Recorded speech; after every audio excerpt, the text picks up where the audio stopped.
All right. So Hello. let's take the reaction from everyone concerning Chelsea, Arsenal, Man City game. Biodun, I know you're loaded with a lot of information regarding that game. So why don't we start with Biodun? Again, I don't know why you are smiling because this is not for recording appearances. I'm just speaking my mind. So stop laughing. I beg, I beg. I just want to speak my mind and let this thing out so that we don't have to talk about it again. Your 36% doesn't matter. It means nothing to me. Nobody woke up this next day and said Arsenal has 64%, City had 36%. What was the result? 3-1. We're beaten in Emirates. It's a shame for a league leader to concede and lose that with that kind of a margin.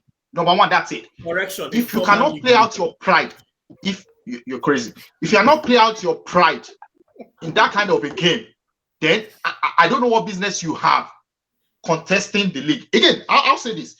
Would you say Arsenal personally, I've never come out to say we're winning the league. My point still remains the same, and I'll be consistent with it. It doesn't make sense to anybody. It's hard for me to comprehend when you say you're building an opportunity and an opportunity landed on your laps, and you're telling me you want to push out the opportunity and you don't want it. It sounds stupid. So that's number one. We topped the league with 8 points, and we lost all the 8 points. That game City wasn't the issue. The issue started with Everton. The problem with that team was confidence, and you could see it. Those silly mistakes is confident. It's purely confident. When your team lacked confidence, that is the problem. You can't tell me that you didn't see that in training. You are talking about participants. You're talking about somebody's job. You tell me the job Nketiah did for me that made me overlook all those things. That is the point I'm making. Go check the chat. I actually suggested that at that point. No. When City came out, it was 6 midfielders. Go look at it very well. It was 3 defenders, 6 midfielders. Out of those 6 midfielders, there were players that could pivot and play and support the defense. That was his style. And Silva eventually got a yellow card. He moved them. Tell me the tactical change that Arteta made to counter that effect that switched the old 36% to something that we could no longer endure. And it was pressure all the way. They forced us to play nonsense. That is the term that I used when I was playing growing up. Forced them to play nonsense. That's exactly what Guardiola did. He forced us to play nonsense. When you see your team playing trash and they were backed out and they didn't know when to play long balls, there are times that you invite the opponent to come and they attack you so that you could play long ball. That was exactly what Brentford did against City. We should have replicated what Brentford did. Those times that they came and they choked us, you play long ball, and that's when I need Martinelli and Trossard and Saka to break on the loose. But again, forget it, that is gone. My point is we need to know when you are playing against superiors, and you need to know that the best result we could get here, if your team is not in form and low on confidence, could be a draw rather than a loss. A draw would have kept us on top of the league. And that's why I fault him. You cannot continue to deploy your tactics every time because you think you have to master it and he has to work and he has to work. When alternate option A doesn't work, double down on option A. It doesn't work that way.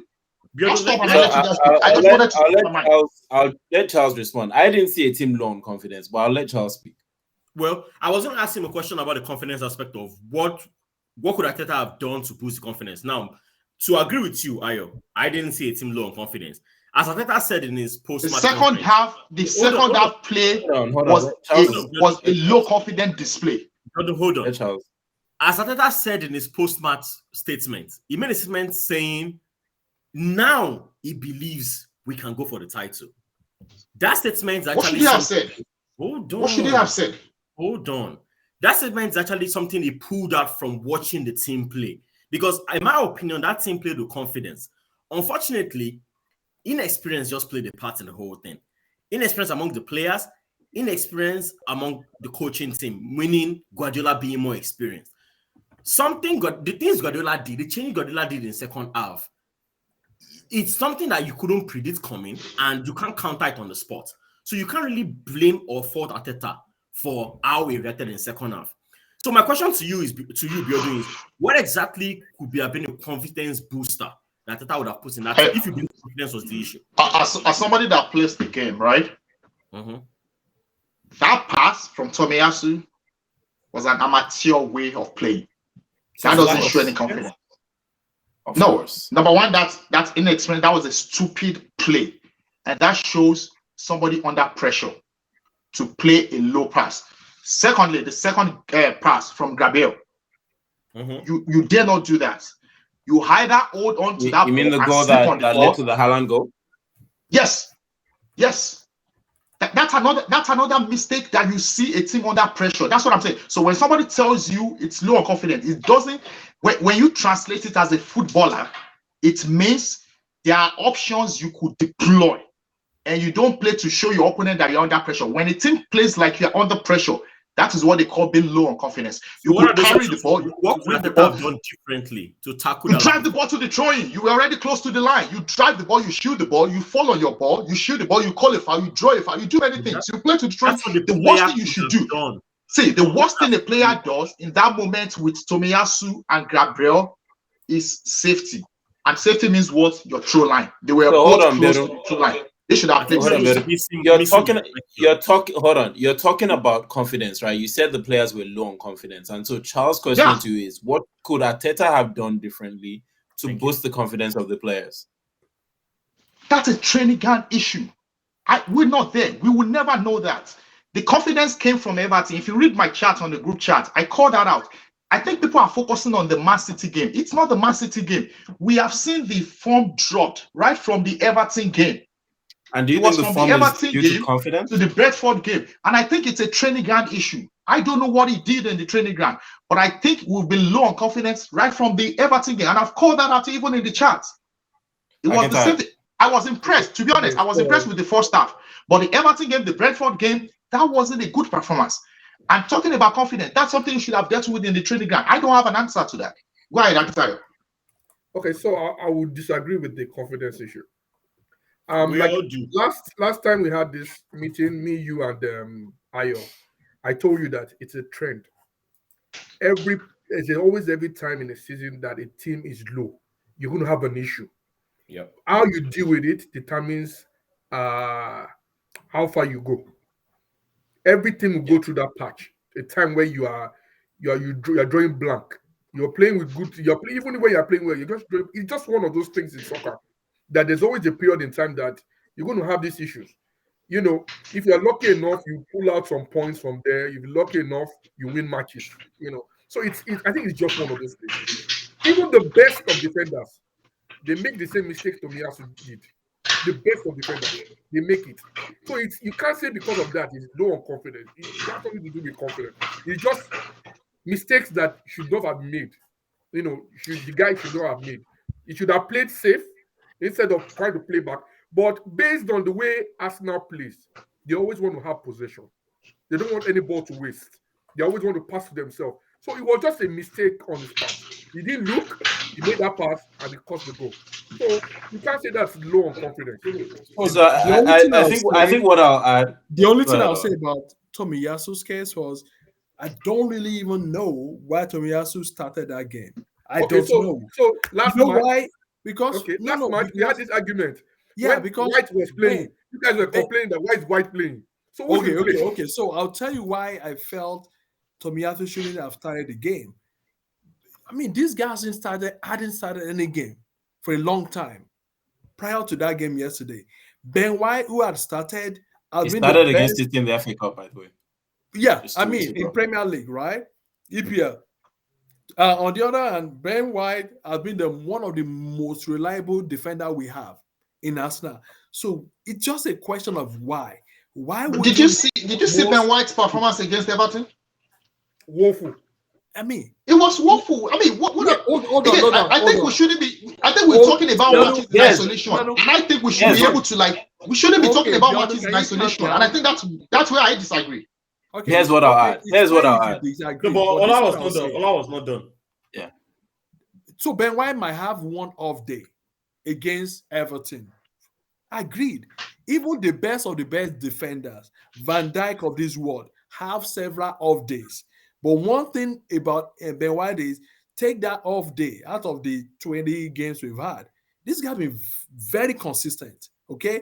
Now, I will not bench that guy for someone that is. I don't think Tomiyasu, I would say like match rusty kind of situation with him. He hasn't really played well with the two other defenders.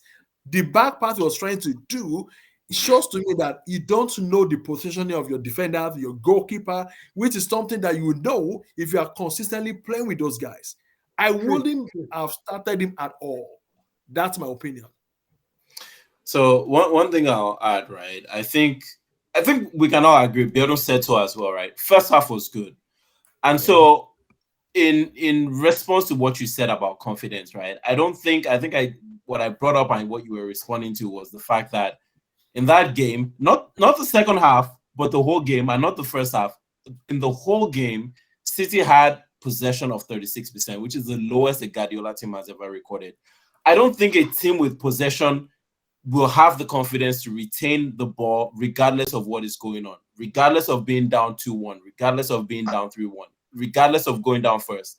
A team that is low on confidence will kick the ball out. Just like you said, they would have just panicked and kicked the ball out because they don't want to concede another goal. Yeah. That's what a team low on confidence would do. Now, where I think inexperience costs the team, both from a coaching perspective and both from a player perspective, the tactical tweaks that Guardiola made in the second half. One, Arteta doesn't have the tools on the bench to make those kinds of switches.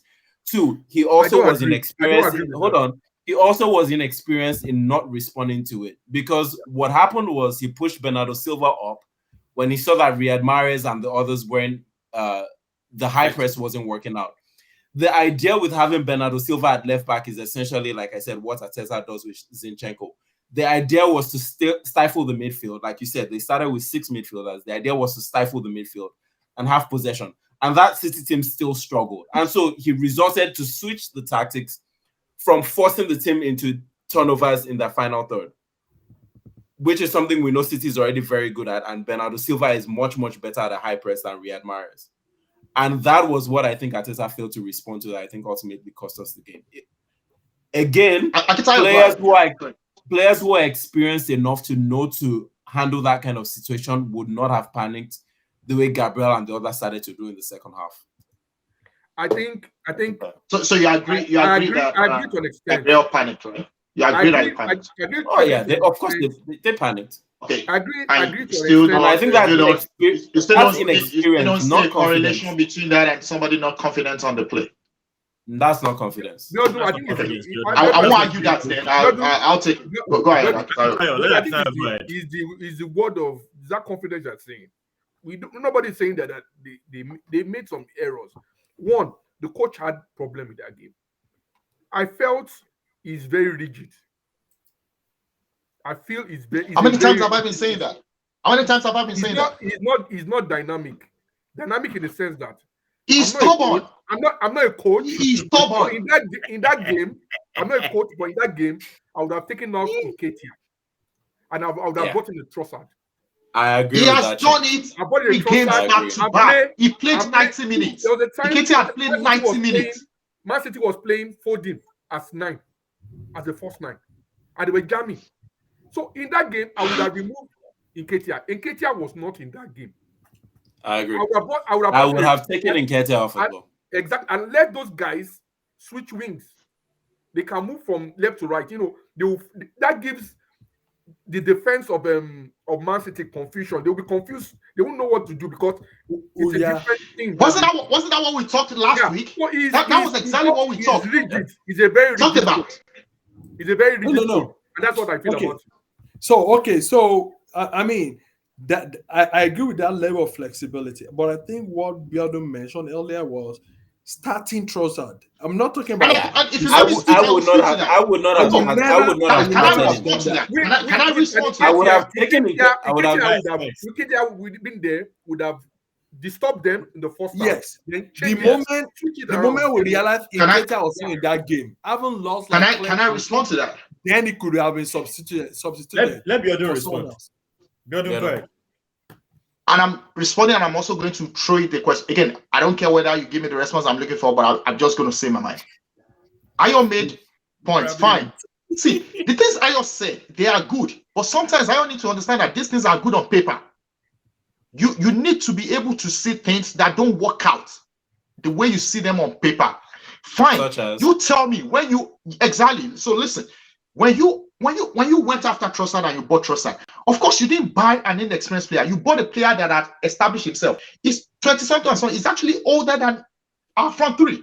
You know that he's older than our front three. Meaning he has a football age older than them. He has a, even real age older than them. So he knows some things. That's the point. He's an experienced player. We didn't buy a player that would learn. We bought an experienced player. And while he was at Brighton, these guys are showed up against big team. So I was glad that we bought him. You cannot tell me that you bought a player and you've kept him on your team, and by now you should not be integrating with your team. That's another conversation. I cannot argue that because I'm not on the training ground. But at least there should be if you could play Jorginho and you are defending Jorginho, which I think Jorginho played better in the first half, better than I expected. If you could have that confidence to play Jorginho and we loaned out Sambi, then that's what every manager does. You go after a player that can fully establish themselves and integrate themselves into the team. So when you call out the fact that you cannot change that in the middle of the season because Nketiah has been part of it and he knows the drills and he knows where to stand in corner, I hear you. It works on paper. But I can make a contrary argument that wasn't Jesus starting before Nketiah? When Jesus had injury, did we not? What did we do? Did we have a choice? Did we not play Nketiah? Did somebody say because Jesus has been the one training because he was the starter, then Nketiah will not fit in? It doesn't work like that. What I'm trying to say is if Nketiah got injured today, what would you do? Would you not start Trossard? To answer your question, just answer that question. It's an hypothetical question because I'm not done. You understand? You would start Trossard.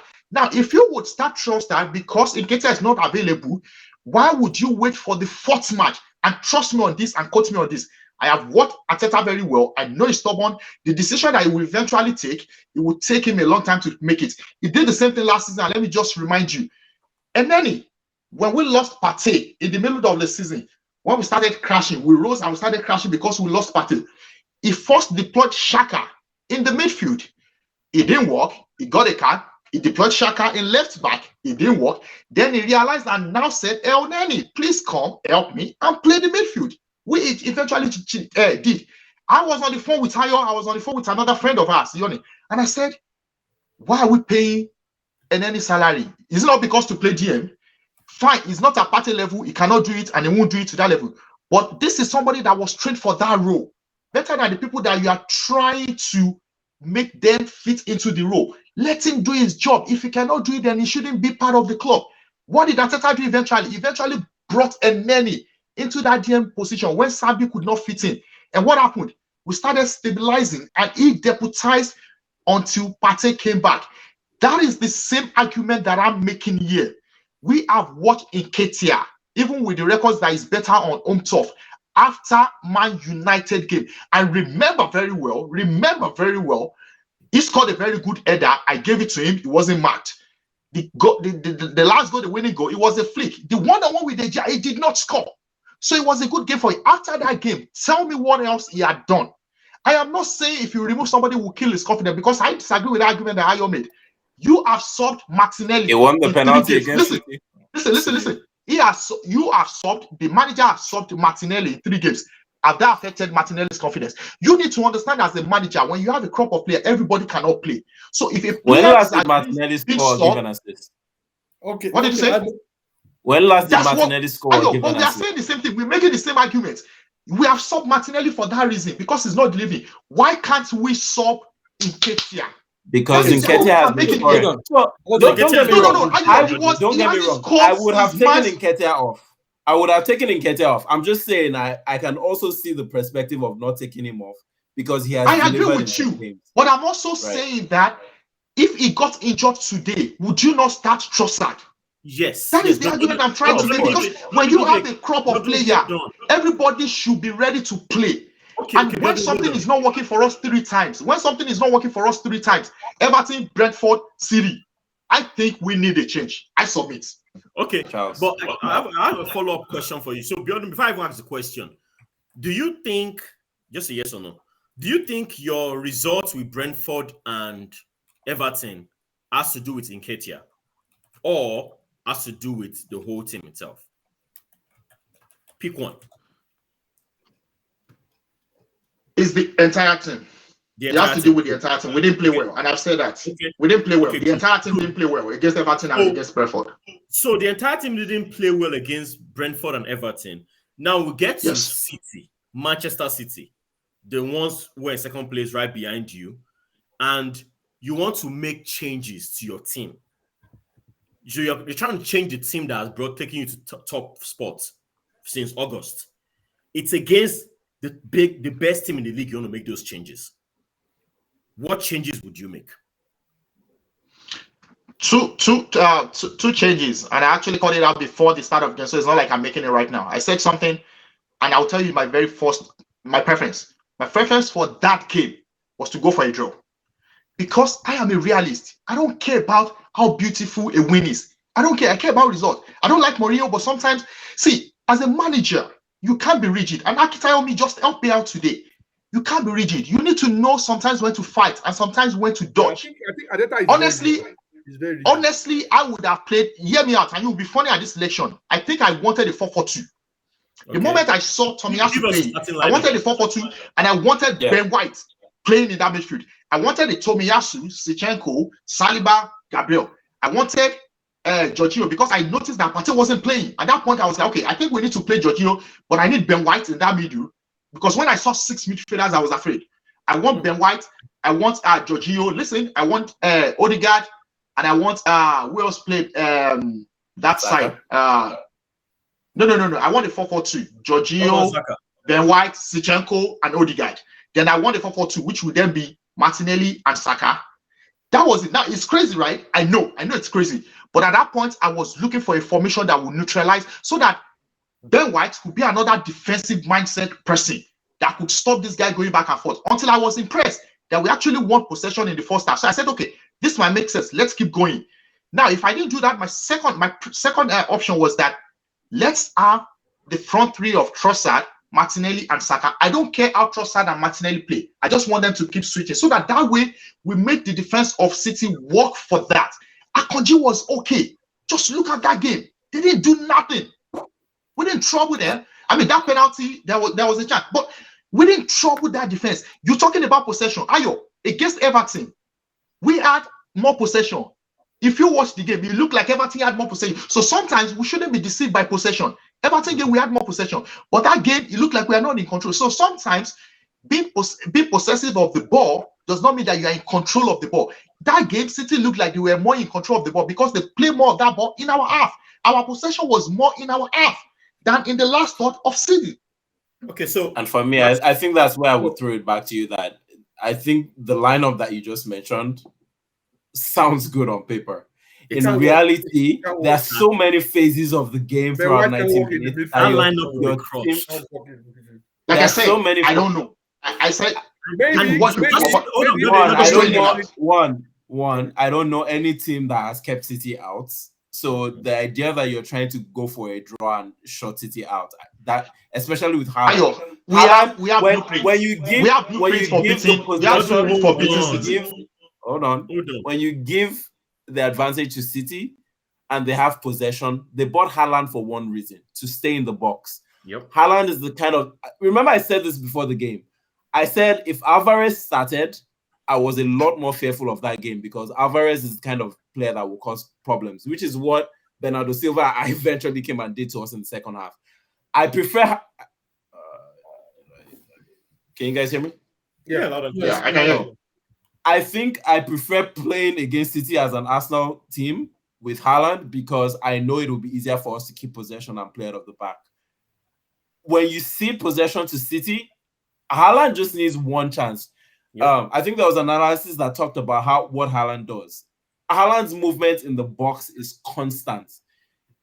As a defender, you're trying to pay attention to where the ball is, and you're trying to mark the striker at the same time. With a lot of strikers, as a top-level defender, it's easy to do that. With Haaland, it's nearly impossible, because he's constantly on the move. He's never standing still, and he's quick, he's big. So when you see possession to City, that's, to me, is the fastest way to lose a game to City. I think the mistake that he made was, I think what he would have done would have played 3-5. That would have been his best option. So load the midfield or 3-4-3. 3-4-3. I would have. I might have switched to that in the second half. What I mean by 3-4-3 is play 3 defenders. Play the 2 guys. But that's what we did. Siako always played in the midfield. That's what we did. Play wide with them. play wing backs that can. I would have done that in the been second half after Pep switch. That might have been a way to Zinchenko would contain have them a done the little good bit work if we play on out the of the wing back. back. Let me just And throw in he would have something. Yeah. I think going into that All right, game, let's wrap up. yes, let's go into that game. Experimenting to me would have been a big error. I think Again, hold on. Charles, it's not on. experimenting. It's something that you should try out before you come to the game. Sorry. Okay, hold Sorry. on. But you're experimenting because you are doing it against City on the game of the game day. I think that's a big error. I think Arteta started that game well. Arsenal started that game well. They held on to City, and everything was going well until Pep made the Bernardo Silva switch. The mistake Arteta made was not to follow up with his own switch. I think that was what it's rigid. Very everything before that was perfect until that switch was made. Even KDB's goal was an error. They had so the thing is, Arteta had a game plan, and his game plan didn't include a follow-up to what his former boss should have done. Okay. So which is where in other words, in other words, I want to give him the benefit. In other words, inexperience lost the game. The benefit of the doubt is, do we even have the assets to pursue a counter-offensive to what Man City did? Man City did something because they had the material. They could do anything. The guy could play anything he wanted to play. The question is, do we have the player that could counter what he did? Even if I'm the best coach. Akitayo thought we did. What would you have done, Akitayo? Because then I mentioned that I didn't think Arteta has the tools, and you disagreed. What would you have done? I just believe I disagree. Using what you have. Hold on, I just tweak that game a little bit. Tweak in the sense that you had a Jorginho in the midfield, and you had whatever. I would have more or less moved Odegaard a little bit backwards. I'll be throwing the passes deep inside. Play your wing backs. Who? Trade the passes to who? No. You would have taken Iketia, would have gone out. That guy had no more business. Yeah, who would Odegaard be supplying? What I'm saying is play the balls to the wings. Bring in a Trossard. Play a Trossard as a false nine. Play Martinelli from the wings and Saka from the wings. And play wing backs that can go forward and go backwards and help the defense. And play those three guys as central defenders. That's what I expected. So you'd have brought in to counter him. Yeah, to counter him. Trossard and who? He would have left this guy. He would have left Tomiyasu. Okay. I would have left Tomiyasu because he has the strength to move, run around and stuff. And he would have still left Zinchenko where he was. But he would restrict him to the wings, not to play inside the midfield. So who would you have played as the third? You would have taken Xhaka out for Ben White, or? I would have, because Xhaka was a bit slow with the ball. They were rushing him. He couldn't hold because Man City. But did he lose the ball? I don't recall Xhaka giving up. Roddy was giving him. Shaka was a bit slow in that game. If you go and watch it very well, Xhaka is slow in every game. Yeah. No, I mean that wasn't the first thing I started noticing. Was Xhaka about faster than what we saw against Man City? What I'm saying I can tell you some games that it was way faster and it could press upward. That game he struggled a little bit. I think the summary of it is this, and to answer your question earlier, which I'm not going to go into detail like Akitayo did, what do you have to counter what Pep did? You use what you have to get what you want. Not doing something is not an option, and that was what Arteta did. Arteta don't. The summary for me is that is rigid and not as experienced for that kind of a game. That's just it. So Bjorn, stop blaming Nketiah. Blame the coach. That's what we're trying to say. All right, we'll end it there. Okay. All right.